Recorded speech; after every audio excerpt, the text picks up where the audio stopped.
Does the Fed need to cut now? Bitcoin slips below $113,000 as economic data weakens. Bitcoin retreated below $113,000 on Tuesday following weaker than expected U.S. economic data, adding weight to the growing debate over whether the Federal Reserve should act quickly to cut interest rates. The Institute for Supply Management's ISM services PMI for July came in at 50.1, missing estimates of 51.5 and marking a third straight month of soft prints. A reading above 50 signals expansion, while below 50 indicates contraction. Though technically still in growth territory, the downward trend is raising concerns about a potential stall in the U.S. economy.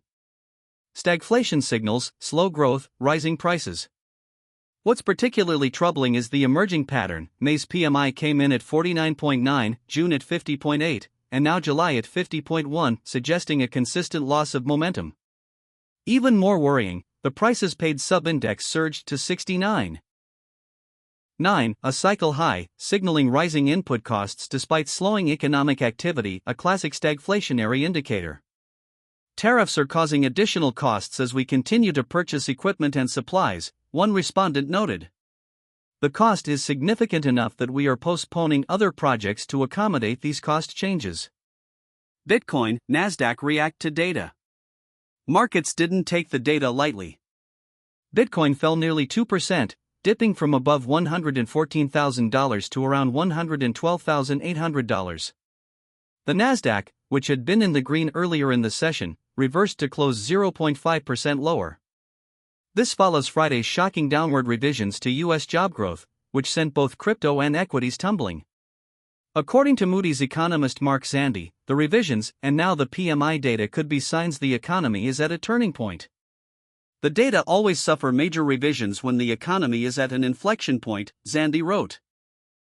Consumer spending has flatlined, construction and manufacturing are contracting, and employment is set to fall. With inflation on the rise, it's tough for the Fed to come to the rescue. Time for a rate cut? Some prominent economists argue the Fed can't afford to wait. Veteran bond managers Lacey Hunt and Van Hoisington of Hoisington Investment Management believe the inflationary pressures from tariffs are transitory and could soon give way to broader deflationary forces. The Fed needs to be quickly moving to an accommodative policy, they wrote. It would be ill-advised to wait. The far more critical issue is the impending contraction in global economic activity. With multiple indicators flashing red, from soft ISM prints to slowing jobs growth and rising price pressures, pressure is mounting on the Fed to act. Whether policymakers respond swiftly or take a wait-and-see approach could determine the next leg for both traditional and crypto markets.